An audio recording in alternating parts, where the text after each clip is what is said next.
एक नौजवान का वाकया स्टोरी आपको बयान करने जा रहा हूं।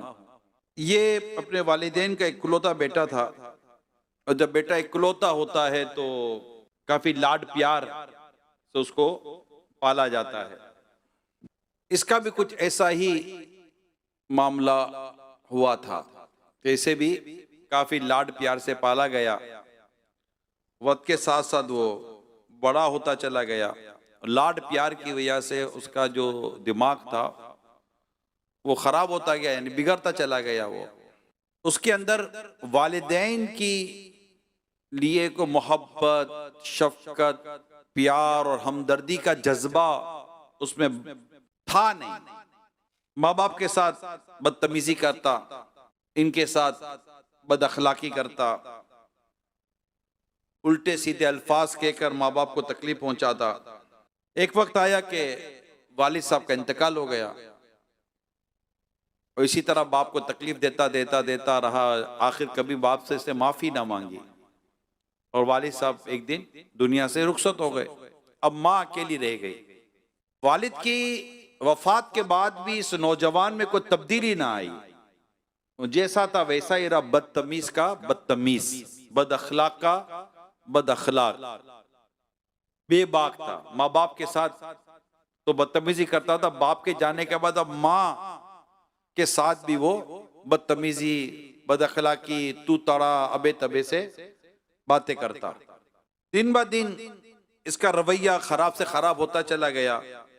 माँ बहरहाल माँ होती है, इसके अंदर औलाद के लिए बेतहाशा मोहब्बत होती है। औलाद कितनी बिगड़ी हुई हो, माँ अपनी शफकत का और अपनी मोहब्बत का अंदाज बनाए रखती है। बुरे साथियों की दोस्तियों ने इसे मजीद बिगाड़ रहा। घूमना फिरना, उल्टी सीधी दोस्तों की हरकतें करना, ये इसकी प्रैक्टिस थी। माँ इसको मना करती। माँ को अच्छी तरह मालूम था कि बुरे साथियों की वजह से ये मजीद बिगड़ेगा, ये मजीद खराब हो जाएगा। वैसे ही इसका दिमाग है ही इस तरह का। माँ के लाख समझाने के बावजूद भी इसके अंदर कोई तब्दीली ना आई और उल्टा ये माँ पर चढ़ाई कर देता, उल्टा सीधा बोलना शुरू कर देता। एक दिन माँ ने भी इसको खत्ती लिख दिया कि अब भी वक्त है, सुधर जा, मैं तुझे समझा रही हूं, सीधे रास्ते पर चल। अगर तूने अपने आप को ना बदला तो मैं अपने बड़े भाई के कहकर तुझे फिर अदब सिखलाऊंगी, यानी अब मैं तेरी शिकायत करूंगी। इन्वॉल्व करना पड़ेगा किसी ना किसी को तेरे मामले में। अब इस धमकी का भी इसको असर वसर हुआ नहीं कि मामू भी क्या बिगाड़ लेगा मेरा। उसने और मजीद उल्टा सीधा बोलना शुरू किया और मामू के बारे में भी जो मुंह में आया बकवास उसने कर डाली। अब उसकी उम्र बढ़ते बढ़ते 24 साल की हो गई। अट्टा कट्टा नौजवान, ताकत हाथों में बाजुओं में। कोई मुदाखलत करता तो उस पर बरस पड़ता, तुम होते कौन हो मेरे मामले में बोलने वाले। अभी इन्हीं हरकतों का सिलसिला इसका शुरू था कि माँ इसको मजीद समझाने लगी, उसको तलकीन करने लगी, उसको नसीहतें करने लगी। अब 24 साल का लड़का अब किसी काबू में नहीं आ रहा। इस पर बेटे का पारा चढ़ गया और ये बेटा हुआ अब आपे से बाहर। जूता निकाला और मां को दे मारा। मां ने जूते से बचने की कोशिश की मगर जूता उसकी कमर पर लगा। मां बैठकर ज़ारो कतार रोने लगी। वो अपनी किस्मत को रो रही थी कि ऐसा बदबख्त बेटा मैंने पैदा किया। वो अपने आप को कोस रही थी। होता है ना कि मेरे अपने आप को याद कर रही है, अपने अमाल याद करेगी कि ऐसा बदबख्त बेटा मेरे यहाँ पैदा हो गया कि मुझे मेरा बेटा जूतों से मार रहा है। तो उसको कहीं किसी किस्म की कि लड़के को कोई नदामत, को अफसोस नाम की कोई चीज नहीं थी। माँ इतनी तकलीफ देती, इतनी तकलीफ देती कि अचानक नाफरमान बेटे के लिए मां के मुंह से बद्दुआ निकल गई। बद्दुआ, और वो भी मां की। देती नहीं है ये मां बद्दुआ, यूं देती नहीं है, लेकिन मां के मुंह से निकल गई ना, ये कहते तीर कमान से निकल गया। अब ये नाफरमान बेटा जूता मारने के बाद घर से निकल गया, दोस्तों में चला गया, अपनी करतूतों में गया, हरकतें करने लगा जो दोस्तों में हल्ला गुल्ला करना होता है। थका हारा घर वापस आया, जाकर माँ को पूछता नहीं है, माँ गुस्से में आ गया था, दिमाग खराब हो गया था, तुझे मारा पीटा, माफ कर दे वगैरह होता है ना आदमी हमदर्दी। पता ही नहीं है कि माँ जी रही है मर रही है क्या था। थका हारा घर आता है, अपने कमरे में जाता है, जाकर सो जाता है। पूछा ही नहीं माँ को कि माँ तेरे का साथ क्या हो गया। वो माफी आफी तो बंदा मांगेगा नहीं मांगेगा, कुछ भी नहीं। सुबह माँ जब उठी तो वो तो सोया पड़ा हुआ था, माँ अपने काम में मसरूफ थी। जब इसकी आंख खुली नौजवान की, तो क्या देखता है कि वो जिस हाथ से इसने अपनी मां को जूता मारा था वो हाथ ही काम नहीं कर रहा, यानी हाथ मफलूज हो गया, हाथ तो फालिज पड़ गया, पैरालाइज हो गया, हाथ कंप्लीटली पैरालाइज हो गया। उसने फौरन दरवाजा बंद किया और चीख चीख कर रोने लगा कि मेरा हाथ मेरा हाथ मेरा हाथ। अब मां उठकर अपने काम में लगी हुई थी, अचानक मां के कानों में आवाज आई कि मेरा बच्चा रो रहा है, चीख रहा है। मां तो मां होती है ना। मां जल्दी से कमरे की तरफ दौड़ी, दरवाजा खोला तो देखा तो बच्चा तो बिल्कुल उल्टा पड़ा हुआ है, 24 साल का नौजवान है, हाथ उसका काम नहीं कर रहा, मुड़ चुका है, फालिज लग गया है, चीख रहा है, रो रहा है, चिल्ला रहा है। अब मां क्या करती, मां ताना नहीं दे रही, मां ताना नहीं दे रही, देखा कुछ भी नहीं कर रही। ये मां होती है। मां आती है, बेटे को उठाती है, सीने से लगाती है, बेटा रो रहा, मां भी रो रही है। और बच्चा अब कह रहा है कि मां जिस हाथ से तुझे मारा था ना वो हाथ अब मेरा काम नहीं कर रहा, अब मैं क्या करूं। अब मां बेचैन परेशान, सारी उम्र की तकलीफों को भूलती हुई रब से दुआ करती है, मौला मैंने से माफ किया, तू भी माफ कर दे। मगर मेरे प्यारे इस्लामी भाइयों, ये स्टोरी कुछ और है। मैंने वाकया सुनाते सुनाते कह दिया, तीर कमान से निकल चुका था। मां ने अपने रब के हुजूर अर्ज की, मौला माफ कर दे, मगर कहानी यह है, और जिससे यूं कहा जा सकता है कि अल्लाह पाक ने गोया इसके लिए फैसला फरमा दिया कि अब इसका हाथ सही नहीं होना। इसने अपनी मां पर जुल्म किया, इसने मां के साथ ज्यादती की, और आखिरकार इसका लड़के का हाथ फालिज हो गया और जिंदगी भर के लिए मोहताज और माजूर बन गया। अल्लाह अल्लाह अल्लाह।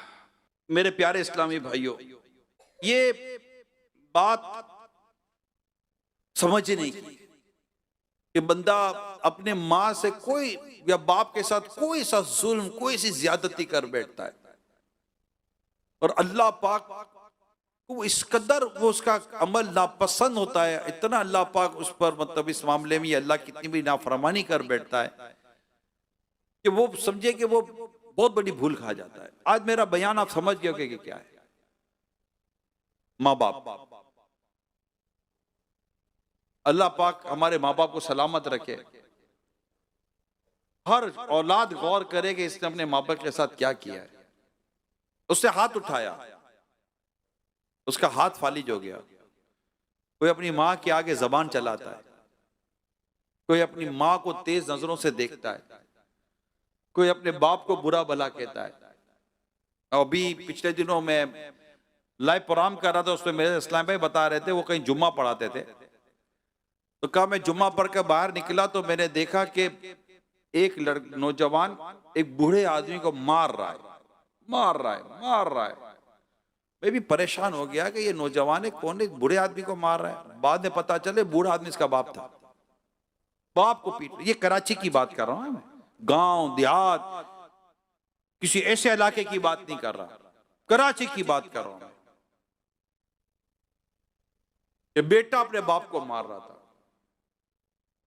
और ऐसे मैंने कई वाकयात पढ़े हैं कि बेटा मां के ऊपर जुल्म करता है, मां की जायदाद के पीछे पड़ा हुआ है, मां के माल के पीछे पड़ा हुआ है, मां ज्यादा बोलती है तो वो गुस्सा कर देता है। ऐसे तक वाकये पड़े जिससे गरम इस्त्री मां की पीठ पर लगाई है।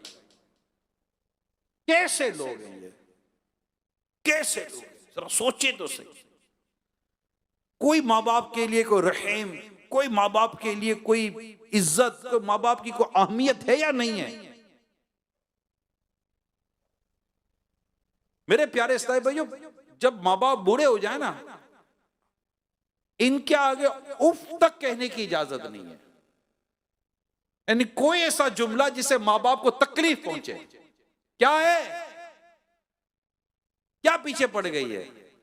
हमारे यहां तो बीवी, मैं ये कह सकता हूं कि हर तरफ ऐसा माहौल नहीं है कि इज्जत वाला, लेकिन फिर भी हमारी सोसाइटी में, हमारे कल्चर में अभी कुछ ना कुछ माँ बाप के ताल्लुक से कहीं ना कहीं को रिस्पेक्ट वाला माहौल मिलता है। लेकिन अगर आप मुल्क से बाहर वेस्टर्न कंट्री में जाए, you old man, you old women, उठाकर फेंक देते माँ बाप को, उठाकर फेंक देते, चाहिए नहीं माँ बाप। क्या हो गया? माँ बाप ने कभी उठाकर फेंका है आपको? वो पहली खांसी जो हमें बचपन में हुई थी, मां कितनी तड़पी होगी। वो पहला बुखार जब हमें था, बाप कितना बेचैन हुआ था। वो ऑफिस से आते हुए, काम से आते हुए, वो पहला फल जो बाप ने देखा था, उसको बेटा याद आया होगा, आज अपने बेटे के लिए मैं आम लेके जाऊंगा, आज अपने बेटे के लिए सेब लेके जाऊंगा। याद है मैं बाप ने बिठाकर केले के छिलके उतारकर हमको खिलाने की कोशिश की, तो हम भाग गए थे और बाप पीछे भागा था हमें खिलाने के लिए। बाप घुटनों के बल चल चल कर आता था हमारे पास। कभी कोई याद है या नहीं है? भूल गए हो? कभी याद है कि माँ ने अंडा बना कर दिया था, कहा था माँ मुझे ये अंडा नहीं खाना, मुझे ये अंडा नहीं खाना, तो माँ ने कहा बेटा सबर के तेरे को दूसरा अंडा बना देती हूँ। याद है या नहीं है कोई सी बात? मुझे शरबत नहीं पीना। आज भी इफ्तार के वक्त भी बच्चा जिद करता है, माँ 4 किस्म के शरबत बना कर देती है। आज की बात करो, आज 24वां रोजा है।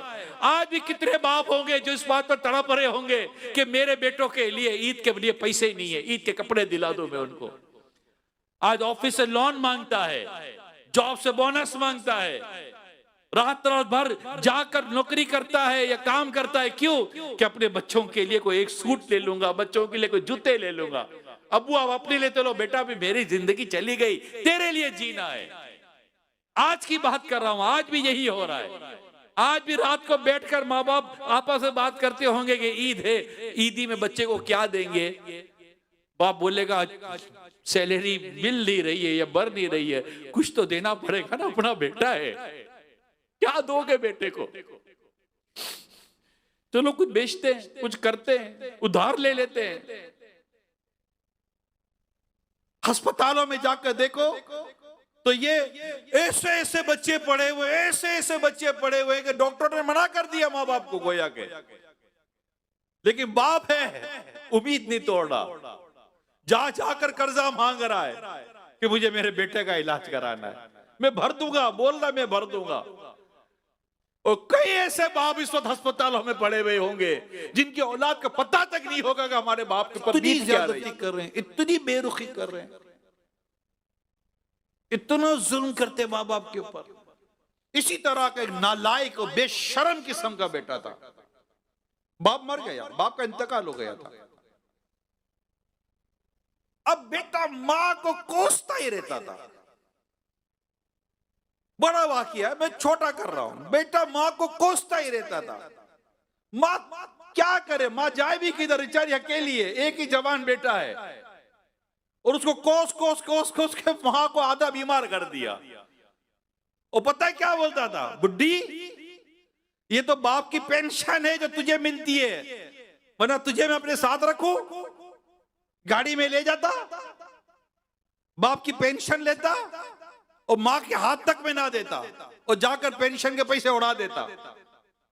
मां कुछ बोलती तो मां को 2 बातें सुनाता। इसी तरह माँ की नाफरमानियां करता करता करता करता माँ को सताता सताता बड़ा हो गया और बड़ा हो गया। एक दिन दोस्तों के साथ बाहर घूमने चला गया पीछे उड़ाने के लिए, माँ को देने के लिए कुछ भी नहीं था इसके पास। जब दोस्त मुल्क घूम कर वापस आया, कार के अंदर कार तेजी से जा रही थी, कार का एक्सीडेंट हो गया। 4 या 5 दोस्त थे, सबसे ज्यादा चोटें इस लड़के को आई। इसको अस्पताल में एडमिट करवाया गया, बहुत कुछ इलाज करवाने की कोशिश की गई, लेकिन पता चला कि लड़का मोहताज और माजूर हो चुका है, माजूर हो गया। और माजूर होके जो पैसे मिलते हैं ना बाद ममालिक के अंदर, माजूर हो जाता है, को मोहताज हो जाता है, उसको पैसे मिलते हैं। सजा देखो, जो मां को पैसे के लिए लेके जाता था ना, आज वो दिन आया कि व्हील चेयर पे बैठकर खुद अपनी मोहताजी के पैसे लेने के लिए उसी तरह जाता था। मां को सताने का अंजाम, बाप को सताने का अंजाम। ए मेरे प्यारे इस्लामी भाइयों, अगर माँ बाप जिंदा है ना, इनकी कदर कर लो, इनकी कदर कर लो, इनकी इज्जत कर लो। इनको एक बार ये कहते हैं ना, वाली साहब को लेकर बैठकर एक बार बैठे, अबू बैठे, अबू बैठो, आप बोलो बेटा क्या बात है, पैसे चाहिए? नहीं अबू आज पैसे नहीं चाहिए। कोई काम है? नहीं अबू कोई काम नहीं है। कहीं जाना है? नहीं अबू कहीं नहीं जाना। बेटा खैरियत? क्या बात है? कदमों में बैठे आप बाप के, घुटनों पर हाथ है बाप के, बाप के मुंह पर एक नजर शफकत की देखो, और बाप को बोल अबू आज जी कर रहा है, किस चीज का? आपका शुक्रिया अदा कर लेगा।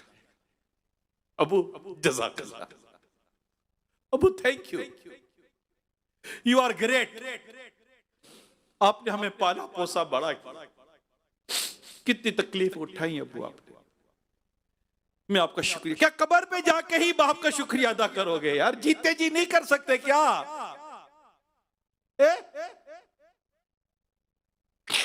माँ के साथ उन कदमों में बैठ, माँ बैठ, क्या बेटा बोलना मेरे लगते जिगर, क्या हुआ? माँ बैठ तो सही।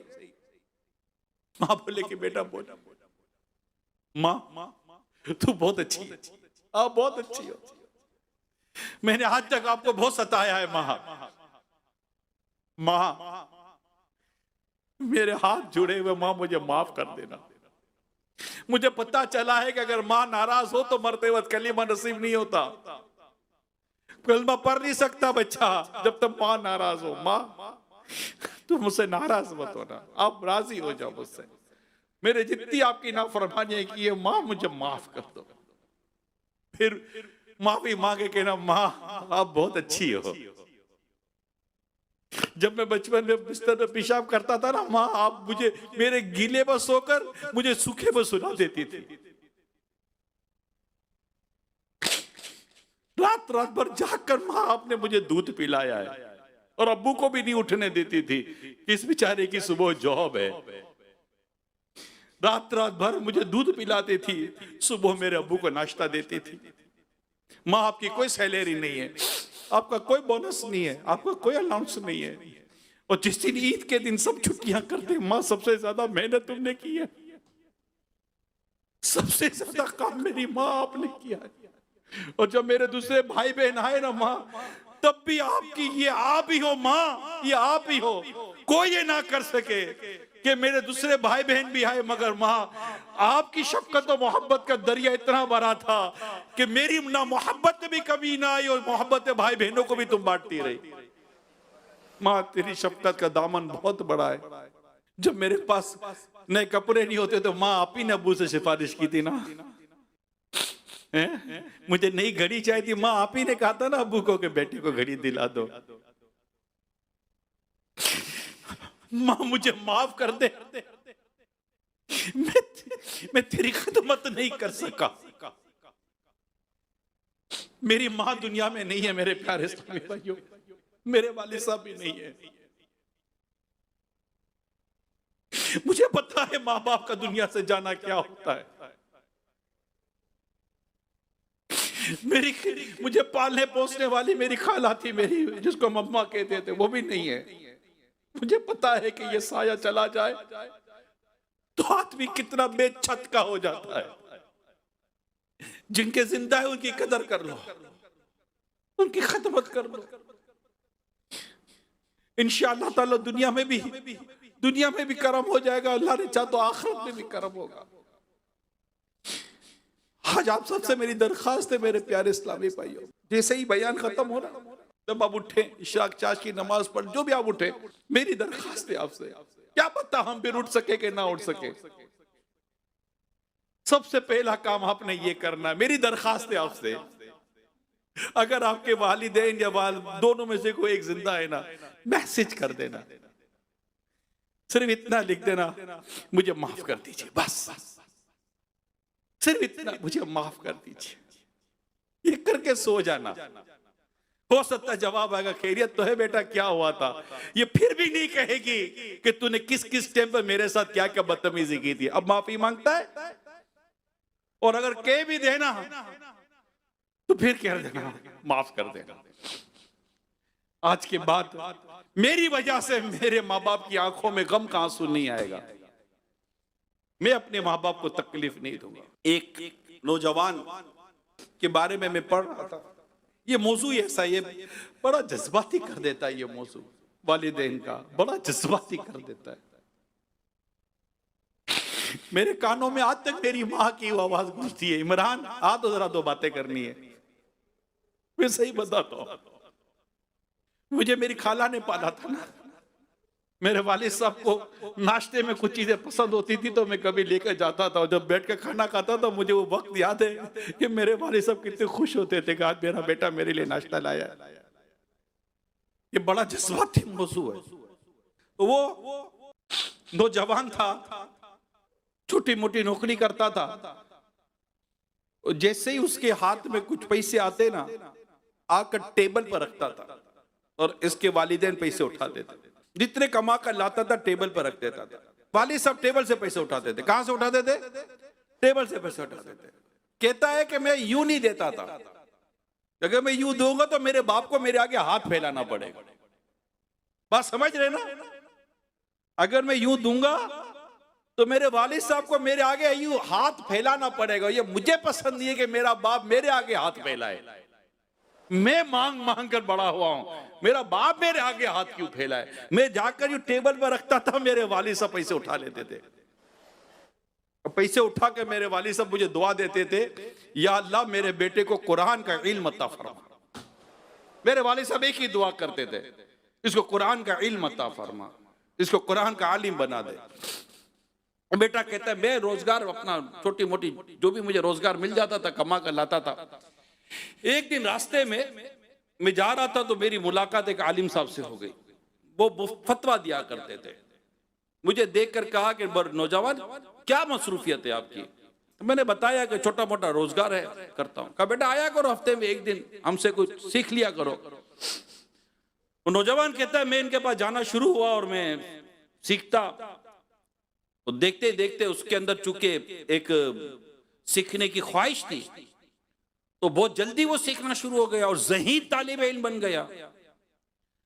पढ़ते पढ़ते पढ़ते पढ़ते इसने इल्म दीन हासिल किया और काफी क्वालिफिकेशन हासिल कर ली। राइट, काफी क्वालिफिकेशन हासिल की। इवन कि इसने पीएचडी के लिए अप्लाई कर दिया। अब वक्त था थीसिस लिखने का। पीएचडी करने के लिए एक मकाला लिखा जाता है, थीसिस लिखा जाता है। अब इसको थीसिस लिखना था। अब ये सोच रहा था कि मैं टॉपिक क्या लूं मकाला लिखने के लिए, थीसिस लिखने के लिए। अचानक उसको अपने बाप की दुआ याद आ गई कि मेरे वालिद साहब दुआ करते थे, या अल्लाह मेरे बेटे को कुरान का इल्म अता फरमा दे। का कुरान पर थीसिस लिखता हूं। इससे कुरान पर मकाला लिखा, कुरान के मुतालिक, और अपना थीसिस जमा करवा दिया। जमा कराने के बाद एक प्रोसीजर होता है, ज्यूरी बैठती है, पूरे थीसिस को देखा जाता है, मकालों को देखा जाता है, स्टूडेंट्स वेट कर रहे होते हैं।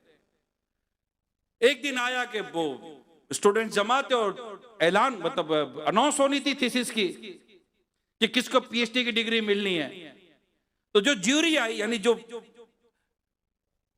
एग्जाम लेने वाले टीचर आए, यूं समझिए आप, जिन्होंने डिसीजन लेना था, उनमें वो शख्स भी था जिससे इससे पहले इल्म दीन हासिल किया था। वो देखकर हैरान हो गए कि ज्यूरी में ये शामिल है। उसने सारी जब रिपोर्ट्स पढ़ी तो वो फर्स्ट मैन जिससे इन्होंने इल्म दीन सीखा था, वो खड़े होते हैं, नौजवान के कंधे पर हाथ रखते हैं और कहा, पहली बार में मैं समझ गया था कि ये नौजवान कुछ बनेगा। और आज ज्यूरी फैसला करती है कि हम इसे इस्लामिक स्कॉलर की पीएचडी, और जो मकाला इन्होंने लिखा, मकाला हमारे यहाँ अप्रूव हो गया है और इसे पीएचडी की डिग्री हम दे रहे हैं। ये सुनते उसने रोना शुरू किया, नौजवान ने। ये सुनते ही उस नौजवान ने रोना शुरू किया। तो जो साथ के लोग थे वो कहने लगे कि बरखुरदार, ये तो खुशी की बात है, हम खुश हो रहे हैं आपके पीएचडी स्कॉलर बनने पर, पीएचडी हासिल करने पर, आप रो रहे हो। कहने लगा, रो इसलिए रहा हूं कि आज मुझे मेरे बाप की याद आ गई। क्या खैरियत? तो इसे सारा वाकया सुनाया। कहा बस वे जब भी मेरे वालिद साहब के हाथ में पैसे देता, मेरे वालिद साहब खुश हो जाते थे। बाप खुश होकर मुझे दुआ देता था, और दुआ ये होती थी, या अल्लाह मेरा बेटा कुरान मजीद का आलिम बन जाए। उस्ताद साहब, आज मैं अल्लाह पाक ने मेरे वालिद की दुआ कबूल कर ली और मैंने इस पर मकाला लिखा, और आज मेरे बाप वालिद की दुआ की बरकत है कि आज मुझे इस मौजू पर पीएचडी डिग्री मिली है। वालिद साहब की खिदमत, माँ की खिदमत, माँ की गमख्वारी, माँ की खैर ख्वाही। मैं आपको एक बात बताऊं, हजरत सैयदना अबू मूसा अशअरी रज़ी अल्लाह ताला अन्हु और हजरत सैयदना अबू आमिर रज़ी अल्लाह ताला अन्हु ने रसूल पाक सल्लल्लाहु अलैहि वसल्लम की खिदमत में हाजिर होकर अपने इस्लाम का ऐलान किया, इस्लाम कबूल किया। आपसे बेहत हुई तो आपने उनसे दरियात फरमाया, रसूल पाक सल्लल्लाहु अलैहि वसल्लम, सुनिएगा, तुम्हारे काफिले में एक औरत थी जिसे फुला नाम से पुकारा जाता है, उसका क्या हाल है? तुम्हारे काफिले में एक औरत थी जिसका नाम फुला था, उसका क्या हाल है? उन्होंने अर्ज की, हमने उस खातून को उसके खानदान वालों में छोड़ दिया। प्यारे आका सल्लल्लाहु ताला अलैहि वसल्लम ने इरशाद फरमाया, वाकया यह है कि अल्लाह पाक ने उसकी मगफिरत इरशाद फरमाया। अब सुनिए, इसकी माँ बहुत बूढ़ी थी, इसकी माँ बहुत बूढ़ी थी। एक डराने वाली आवाज आई, इसकी कौम में आवाज आई कि दुश्मन तुम पर हमला कर रहे हैं, हमला करने वाले हैं, आज रात हमला होने वाला है, इसलिए बस्ती छोड़ दे, बस्ती खाली कर दी जाए। चुनाचे वो अपनी बूढ़ी माँ को पीठ पर लाद कर निकल पड़ी। जब वो थक कर चूर हो जाती, माँ को पीठ पर उठाकर तो अपनी माँ को नीचे बिठा देती, फिर अपना पेट माँ के पेट से चिपका देती, माँ के पैरों तले अपने दोनों पैर रख देती ताकि माँ के पांव गर्मी से झुलस ना जाएं। चुनाचे वो औरत अपने इस अमल की वजह से नजात पा गई और अल्लाह पाक ने उसकी बख्शिश फरमा दी। माँ की खिदमत आए है, माँ की खिदमत। या वो एक वाकया पहले मैंने बयान के याद आ गया कि एक औरत लास्ट फ्लोर पे रहती थी और उस बिल्डिंग में आग लग गई। आग लगी, लोग निकलने लगे, निकलने लगे, उतरने लगे, आग बढ़ती चली गई। अब प्रॉब्लम यह था कि उस औरत के घर कमरे में एक बूढ़ी माँ थी और उसका दूध पीता बच्चा था। अब या तो ये बूढ़ी माँ को उठाए या अपने दूध पीते बच्चे को उठाए। इस तो थोड़ी देर सोचा क्या करूं, आग घर में आ रही थी। फौरन फैसला किया और अपनी बूढ़ी मां को कंधे पे लिया और सीढ़ी पर चढ़कर छत पे चढ़ गई। भागी, चटपट भागी, मां को बचाना है, और छत पर जाकर कोने में जाकर बैठ गई। अचानक बेटा याद आ गया। अब उससे फूट फूट कर रोना शुरू किया, फूट फूट कर रोना शुरू किया कि मेरा बेटा तो अब जलकर राख हो गया होगा। रो ही रही थी कि अचानक उसके बेटे के रोने की आवाज आ गई। हुआ क्या था? हुआ यह था कि जैसे ही अपनी बूढ़ी मां को लेकर छत पर भागी, फायर ब्रिगेड का अमला सीढ़ी लगाकर उसके घर की गैलरी तक पहुंच चुका था। वहां यहां अपनी मां को लेकर छत पर भागी, और यहां पर फायर ब्रिगेड का आदमी घर में जाकर इसके बच्चे को उठा रहा है। किताब में लिखा है कि इसने अपनी मां को बचाया, अल्लाह पाक ने मां के सदके में इसके बच्चे को बचा लिया। ये है मां बाप, ये है मां बाप। अल्लाह पाक हमें मां बाप का इताअत गुजार और फरमा बरदार बनाए, और अल्लाह पाक हमें इनकी खिदमत करने की तौफीक अता फरमाए। और हमें बस अल्लाह पाक कभी ऐसा ना हो कि हमारे माँ बाप हमसे नाराज हो। हमने जिंदगी में बहुत सारी बेअमलियां की होंगी, एक बेअमली माँ बाप के साथ नाफरमानी भी है। अल्लाह पाक हमारे माँ बाप की जो जितनी हमने नाफरमानियां की हैं, हम अल्लाह पाक से भी माफी मांगे और उसके प्यारे हबीब सल्लल्लाहु ताला अलैहि वसल्लम का वास्ता भी दें। आपको चंद हदीसें सुना देता हूं कि अल्लाह पाक के आखिरी नबी सल्लल्लाहु अलैहि वसल्लम ने इरशाद फरमाया, आपसे सवाल किया किसी ने कि अल्लाह के नजदीक सबसे पसंदीदा अमल कौन सा है? फरमाया वक्त पर नमाज पढ़ना। मैंने अर्ज किया फिर कौन सा? फरमाया वालिदैन के साथ अच्छा सलूक करना। एक और हदीस सुनिए। एक रिवायत में है कि एक शख्स ने रसूल पाक सल्लल्लाहु अलैहि वसल्लम की खिदमत में हाजिर होकर अर्ज किया, या रसूल अल्लाह सल्लल्लाहु अलैहि वसल्लम, मैं आपके हाथ पर हिजरत की बैत करने के लिए अपने वालिदैन को रोता हुआ छोड़ आया हूं। तो प्यारे आका सल्लल्लाहु अलैहि वसल्लम ने फरमाया, इनकी तरफ लौट जाओ और इन्हें इसी तरह हंसाओ जिस तरह इन्हें रुलाया था। माँ बाप पता है कितने करीम होते हैं, माँ बाप इतने करीम होते हैं। ये रिवायत का मैं पूरा मजमून अर्ज कर रहा हूं, पूरी रिवायत का एक मजमून अर्ज कर रहा हूं कि कुछ लोग जहन्नम की आग में जल रहे होंगे। रसूल पाक सल्लल्लाहु अलैहि वसल्लम इनकी तरफ जाएंगे कि इन्हें जहन्नम की आग से निकाला जाए। वो ईमान पर दुनिया से रुखसत हुए होंगे, बारगाह इलाही में अर्ज करेंगे कि मौला इन्हें भी। तो इरशाद होगा कि इन्होंने अपने माँ बाप को सताया है, इनको कैसे माफ किया जाएगा? तो प्यारे आका सल्लल्लाहु अलैहि वसल्लम इनके माँ बाप की तरफ तशरीफ ले जाएंगे और माँ बाप से इरशाद फरमाएंगे कि अपने बेटों को माफ कर दें। वो अपनी तकलीफों का बयान करेंगे माँ बाप। तो आका फरमाएंगे, आकर देख तो लो तुम्हारे बच्चों का क्या हाल है। जब वो देखेंगे जहन्नम में बच्चों पर क्या सजा हो रही है, तो वो बेकरार होकर कहेंगे, या रसूल अल्लाह, हमने हमारे बच्चों को माफ कर दिया। उस वक्त उनको जहन्नम से नजात नसीब हो जाएगी। यहां माँ बाप की शफकत और मोहब्बत हम सुन रहे हैं, मगर ये भी याद रखिएगा आखिर ये अमल किया मेरे मुस्तफा करीम सल्लल्लाहु अलैहि वसल्लम ने। आला हज़रत लिखते हैं ना, उनके सिवा रजा कोई हामी नहीं, जहां गुजरा करे पिसर पे पिदर को खबर ना हो। तो प्यारे आका सल्लल्लाहु अलैहि वसल्लम को भी हमें राजी करना है, उनकी शफाअत हमें लेनी है और अपने माँ बाप को भी राजी करना है। तो आज कोई है नियत जिनको अल्लाह पाक ने वालिदैन का साया जिनका है कोई नियत करने वाले का हम आज ही अपने वालिदैन से माफी मांगेंगे?